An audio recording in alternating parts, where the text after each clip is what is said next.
morning. Hello everyone. That tree's looking nice, isn't it? With all the pink blossom on it.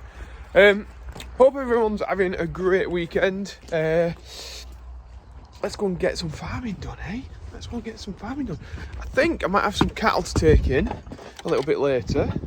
But first of all, as always, better get on the straw blower and get everywhere better down. Everywhere's looking very nice in this sunshine. It makes a lovely change. So we'll get on the straw blower. Last night though, where is it? I put the sprayer on. And I also gave the tractor, the 6930, my sprayer tractor, a bit of a wash down because she was looking, okay, I could have done a better job. But at least I might be able to see out of the majority of the windows now. Did a little bit with the Ag Open GPS on that as well, trying to get the section control to work. Not quite there, but we're heading in the right direction. So I've started now, when I cut these bales, just knocking the tractor off. Alright? Because when it's me that's got to cut them, I normally put my first bale out, so the tractor gets nice and warm, gets up to temperature, and then I've got to cut alt bales, and it usually takes like 5-10 minutes. If it's 10 minutes every day, that's like 60 hours a year. The tractor just sits there doing nothing, just ticking over. It might as well be turned off on it. It's like a tenth of a service or whatever. Well, more than a tenth of a service. Anyway, you get where I'm going. I just thought, why am I leaving it running? It doesn't need to be running, does it? Knock it off. Just doing my bit for the environment, aren't I? Eh? Saving a bit of dollar at the same time. Okay, it's so up to temperature. I'm going to have to turn the heat off now. Oh, it's 30. Right, I'm here now. I'm just going to fork up this to these guys so they've all got something to eat then. So we just strawed these guys up. You're looking happy. Okay. And now my dad's just going to come in and feed them.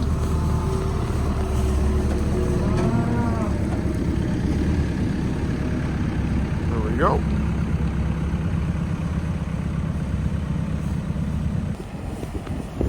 In here we just tip it into the trough, like so.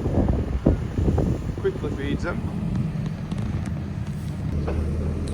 You a bit friendly? A little bit. That's what I love about Aberdeen Angus. They are so placid. Oh yeah. Cattle in the field look pretty picture, don't they? Itself. Lovely, simply lovely. Feeding these little ones now. Got that blue skies. We've not seen them for seems like a lifetime. These guys all chilling, chewing their cud. That's bringing the food back up, reprocessing it back into the rumen. That means they're happy. When they're doing that, that's good. We like that.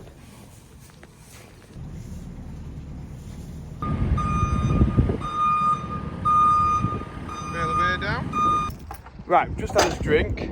I'm going to get the lorry backed up. My dad's going to take some cattle in, and I am going to fill up the sprayer and get a pre-emergence spray done on the spring barley land that we drilled. Well, I finished it yesterday, didn't I? But really I did it the day before. So we'll get cracking with that. So we'll get spun round and backed up.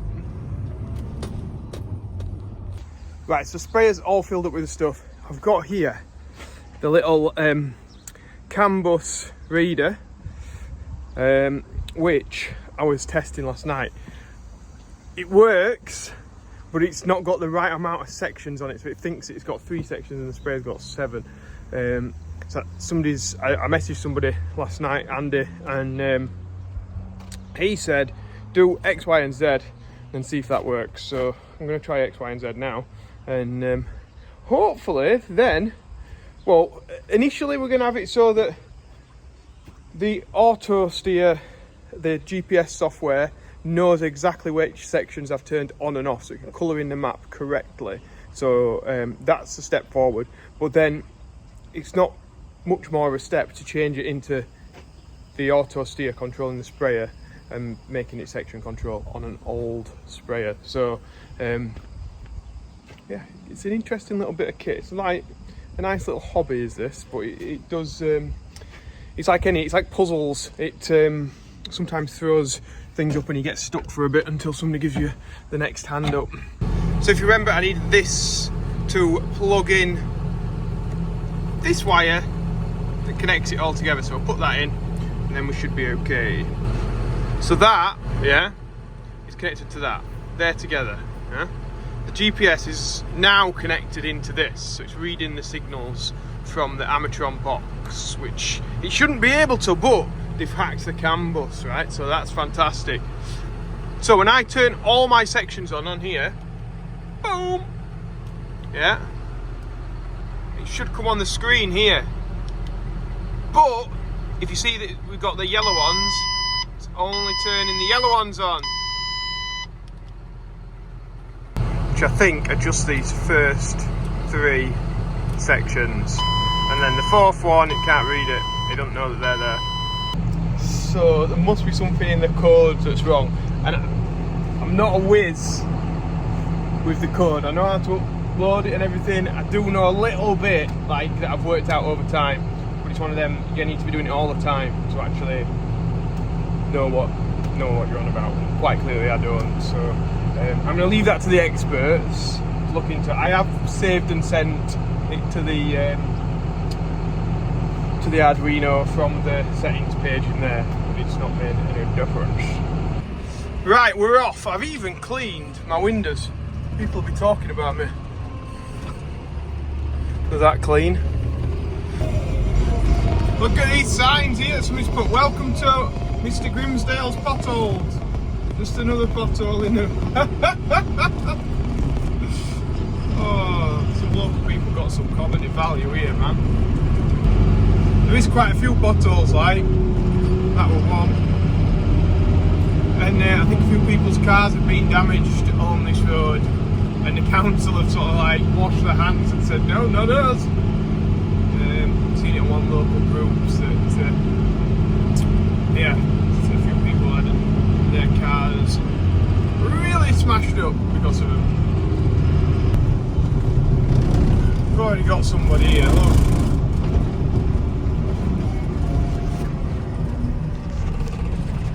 Middle of week, just walking his dog. So I just stopped and had a word with him. I tried to keep everything friendly, but geez, just like, yeah, people don't understand that. Could do with longer booms for this section to get around this wet hole. Yeah, right, I'm gonna probably stop recording because we might need to be concentrating here. No, we might be alright. Yeah, we're alright. I'm keeping on going. I tell you what, I'm not backing into these corners. That is wet. I mean, it always is a bit wet, but nowhere near like that. See down there, we've got a pond. It should be alright on this run though, but you can see like the wet spots, different places. There are springs on this field. Right on the top of the hill there's a spring. That there is where I thought I was a goner yesterday, where the wheel arch was whipping round on me. Oh, we're sinking a bit now, to be fair. But this needs to go on. We can't wait for it to come up because it's pre-emergence, so it puts like a barrier on top of the soil, and any weeds that try and grow can't grow through it. Don't ask me the science of it, but basically it stops the weeds growing through, but the barley can, so it doesn't affect the barley, but it affects the weeds. So yeah, we'll put this on now, and then it'll be covering it for, yeah, it works for a long time, basically, so it's quite a good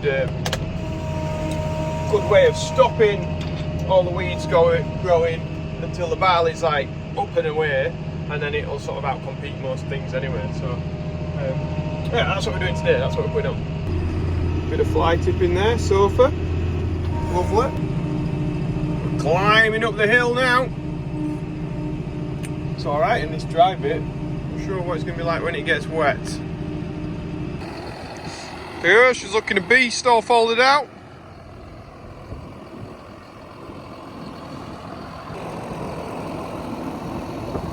On it. Now, if you remember, I'm supposed to just touch these poles. Oh, it doesn't on that side. Okay, maybe it will be touching on the way up. That's not really the way that I wanted to do it, but hey ho, gotta live with it. So let's see how this goes then. Nice and steady. Oh, we just touch it. That's all right. You see how wet it is there.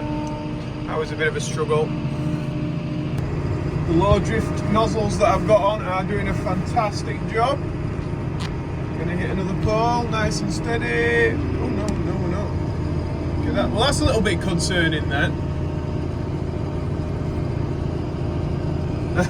We should hit them. We should hit the poles. I think I might go around this, you know.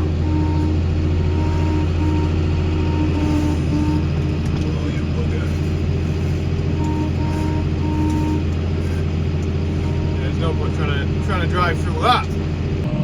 Well, I think what I'll do then, now I'm in these nice longer runs, I'll shoot the drone up and get some shots from outside.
Tell you what, it weren't easy driving this and flying the drone, trying to get some good shots. So I hope you like them, because it wasn't easy doing that.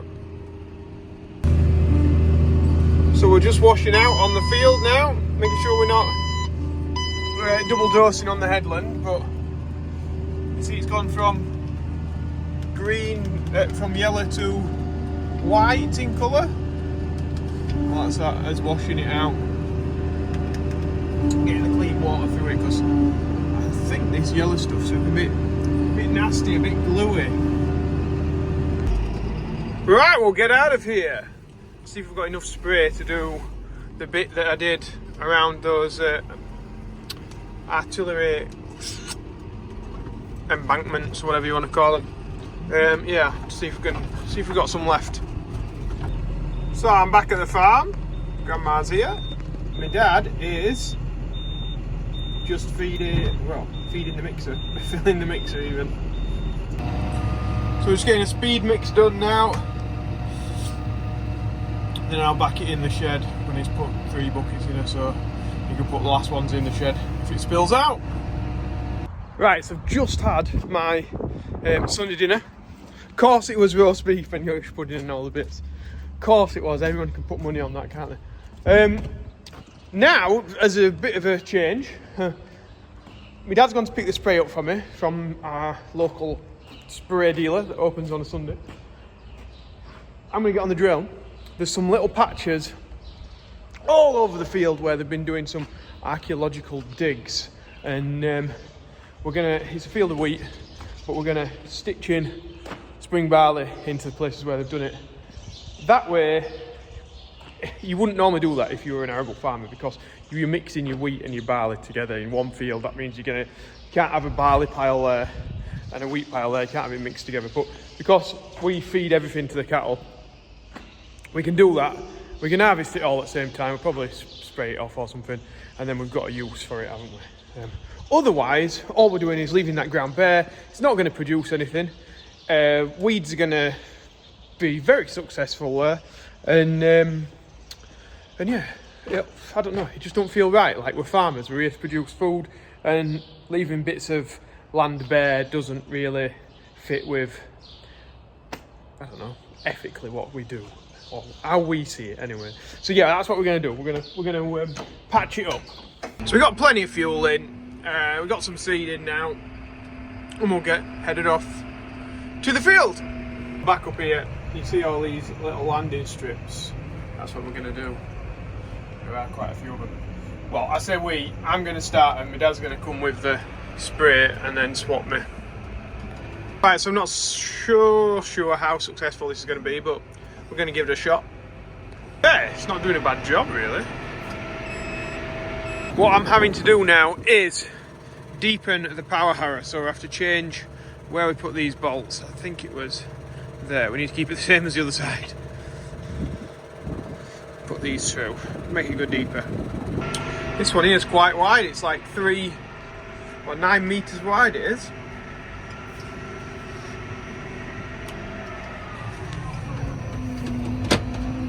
We'll just keep going forward and backwards, and then get on to the next one and the next one. They're dotted all over. It's trying to find a way to drive to them without running too much crop down.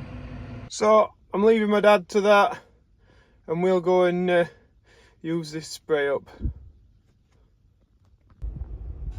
Yeah, just the Scottish Premiership dreams. Turn round. We'll just turn news off. Away we go. So, I ran out of spray, so I've had to go back to the farm and just, fetch 1 hectare's worth of spray. So I didn't really know how big this field would be. What a pain. But anyway, we're going to get it done. Been drilled, 2 or 3 days. There's already someone who's been across on their bike to the gun pits. The track's there. Like, if they'd just gone there and up, be alright. So I think what we might have to do, I don't want to have to do it, but what we might have to do is fence that section there, just to stop all this that we'll get across the field. Because we spent a lot of time, a lot of effort trying to keep this crop in here healthy so that it can produce a feed for the cattle. And yeah, it's just disrespectful, isn't it? Like, why not just use the track? It's literally, a second more on the bike. But now I just want to go across the field. Probably more of a challenge to actually go through the ditch than to drive around. I'm going on about it, but it just really yeah. So again, we're just cleaning this out. It's gone watercoloured, which is good. Means all my nozzles will be nice and clean. The mixer on. I've just been chatting to Mr. Blogs, so I didn't get filmed when I was doing the mixer. Now we're going to start feeding the cattle, feed them round. It's getting to that time of day. My dad's still drilling, so I'm having to open the gates myself. Come on, get on. Come on, pretties. Come on. Come on. Hopefully this works. You don't escape. I don't think you're going to escape though, are you? Oh, you big softy. Come on. Come on. Move that way. Come on. You're lovely, aren't you? Right, we'll get the pushing wheels on and get all this bit pushed up. Here we go. Push that up for these guys. Does do a good job, this. Yep.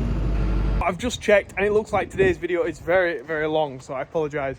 I think we probably better finish it here, aren't we? So that you get on with the rest of your lives or whatever. But if you've liked today's video, remember to press the like button and subscribe if you're not already, because it really helps grow our channel and get it out to more people, and more people see some cows and learn a bit about what actually farmers do. Then, you know, maybe there'll be a bit more respect and people will not drive the bikes through my field. I keep going on about it, but it's just annoying. It's annoying.